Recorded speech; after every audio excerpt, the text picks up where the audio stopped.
Welcome to the first mini lesson of 2013.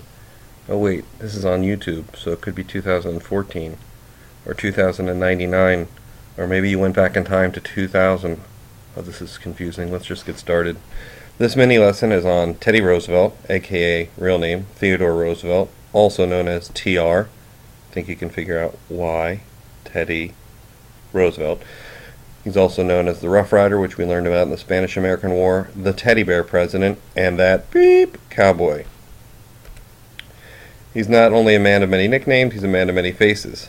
When Teddy Roosevelt was born, he was born with severe asthma, difficulty breathing, and despite that he became quite a fan of the outdoors, where asthma is sometimes worse, and he made his way into the world, and at Harvard, despite his asthma, was known as one of the captains of the boxing team.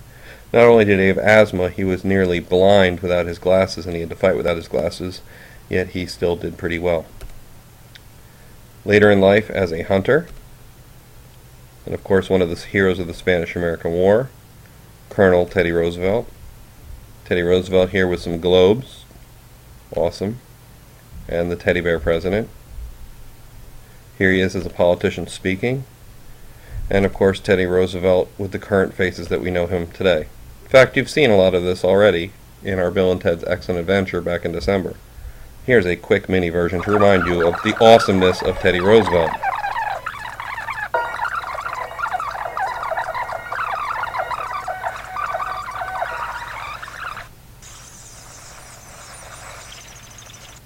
The secret word is vegetable.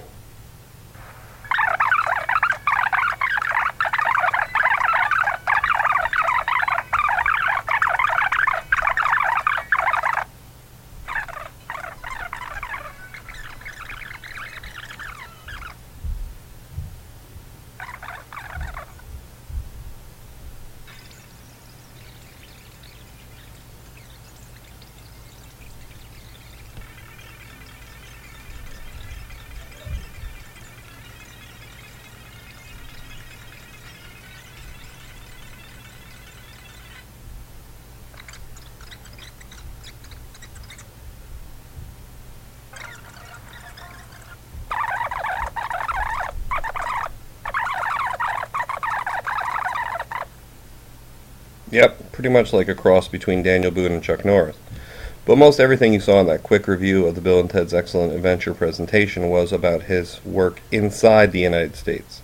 Teddy Roosevelt is also known for his work outside the United States, most specifically known for his work in the Spanish-American War when he was a colonel, leading his men in the charge at San Juan and Kettle Hill, not standing in the back saying charge, but ahead saying follow me. As president, he was the first president to receive the Nobel Peace Prize in 1904 for ending the war between the Russians and the Japanese and helping to get the peace resolution passed, which gets him the Nobel Peace Prize. He's also famous for his type of diplomacy, which is known as big stick diplomacy, and you see lots of cartoons of Teddy here, looking like he would have in the Spanish-American War, carrying this big stick. Now we're going to explore the big stick diplomacy in a couple of ways, first in this video and then in a separate one with my dog Duncan. The origin of the phrase speak softly and carry a big stick and you will go far is from Africa. It's a proverb which Roosevelt has taken and added to. Here's a quote from Teddy that says, "There is a homely old adage, or speaking, which runs, speak softly and carry a big stick and you will go far. If the American nation will speak softly and yet build and keep at pitch the highest training, a thoroughly efficient Navy, the Monroe Doctrine will go far." Now this might be confusing at first, but again when we get to the video with Duncan, you'll understand it. And you'll understand it through these cartoons as well. If you remember back to the Monroe Doctrine, it said that the European countries should stay on their side of the Atlantic Ocean over here, and that the Latin American, South American, Central American countries should be left alone and not colonized further. What Teddy Roosevelt says is not only do you guys stay here, but we will take care of any problems over here. And this new diplomacy and this new strength, the big stick in this case, is not an actual large stick that Roosevelt walked around with, but instead is a stick to encourage, through the use of our Navy, these guys to stay out and for us to gain power over here. Here we see Teddy Roosevelt in the Caribbean Sea, which we've heard a little bit about with Puerto Rico and Cuba, kind of leading what should be going on over here in the Caribbean and Mexico and some of the other places that you see. And again, the idea is we have a strong navy that's going to lead this new way of our dealing with foreign countries. And here we see yet another cartoon of Teddy looking very, well, Teddyish on a ship. Brief story on this one. In the Dominican Republic, they were free from Spain and from the other European countries, but they were in debt to them. And the European countries were threatening to come in and take over the industries because they wanted that money back. Now that would have been in violation of what? Can I get a what? The Monroe Doctrine. But the Roosevelt Corollary is a little bit further. Not only do you stay on your side, but we will handle the problem. And in the Dominican Republic we did, where we went in and took charge a little bit of what was going on. The most famous use of the big stick diplomacy is probably in regards to the Panama Canal. Now in order to understand the Panama Canal, I'm going to shift over to Google Earth. Let's see if the magic will hold. Maybe. Wait for it. Did it hold? And to understand the Panama Canal, you've got to take a bigger look at where the Panama Canal is. So if you remember before from the Oregon Trail and the Transcontinental Railroad, for a while the only way to get across the United States was to go down around South America and back up, to go over the Oregon Trail or later the Transcontinental Railroad, or to take a ship here to Panama, get off, walk across, and take another ship here. Of course, the dream was to actually build the Panama Canal, and we weren't the first to come up with the idea. The French had actually tried it first, and here we're zooming in on Panama to see what it looks like. Whoa, that's a little bit too close. Well, there's Panama Canal. Cool, we'll see some more of this in class on Friday. But as I zoom out to show you where the canal is, the Isthmus of Panama is not that far across. See if I can measure it for you. This way, here, about 42 miles across, not that far.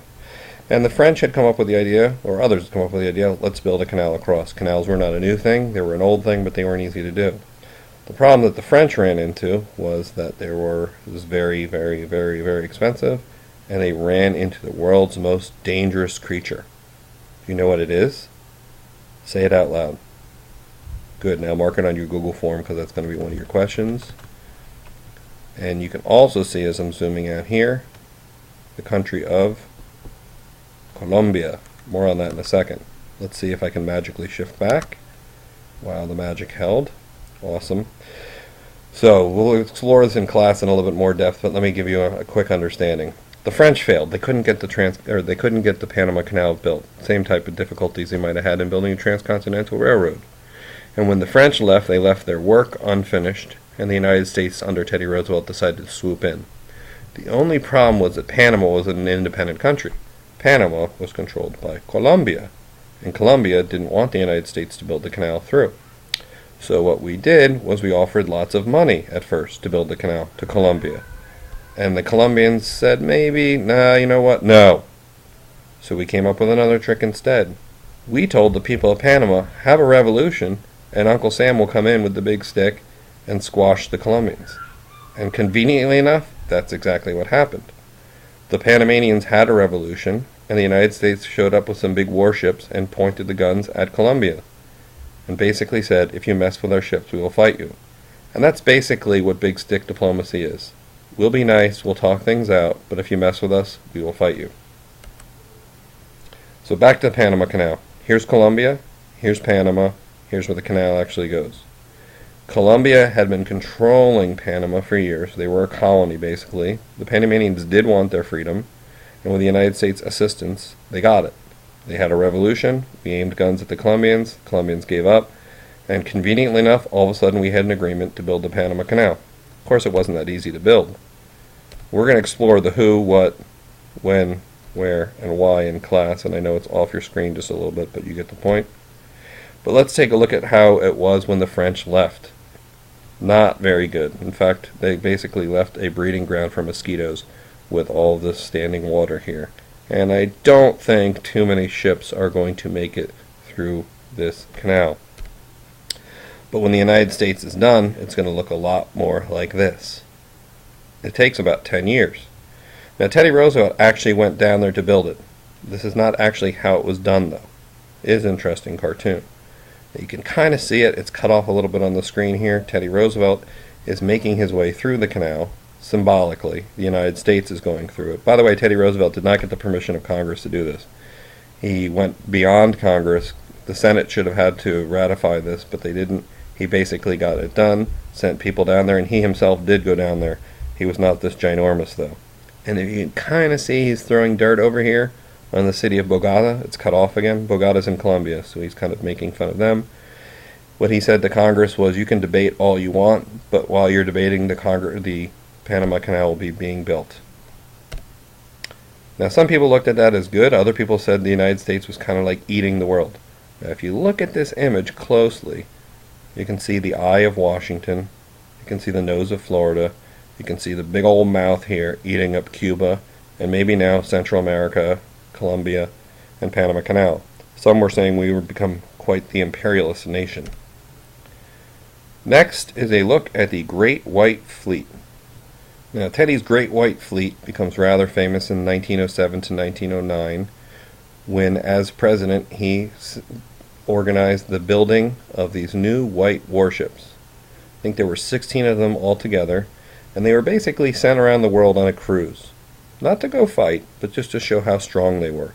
It was a really good example of Teddy's big stick diplomacy, because it was just showing showing the rest of the world how powerful America had become with the new navy that we had, and the new places that we could stop, like Puerto Rico and Cuba and the Philippines and so on. And again, we'll explore the who, what, when, where, why in class a little bit.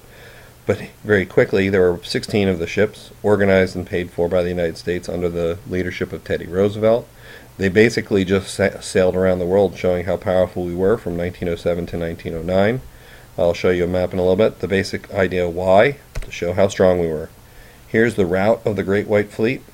Took 2 years to complete this. I think it actually left from Virginia and went down this way. I'm not positive on that, but it circumnavigated the globe. And that, and that is part one of our show here. There's going to be 2 parts left. The next thing you're going to do is watch the video on big stick diplomacy as Duncan as my example. And the third thing you're going to do is listen to a song about the building of the Panama Canal. That is all. Get ready to watch video 2. Don't forget to fill out your Google form.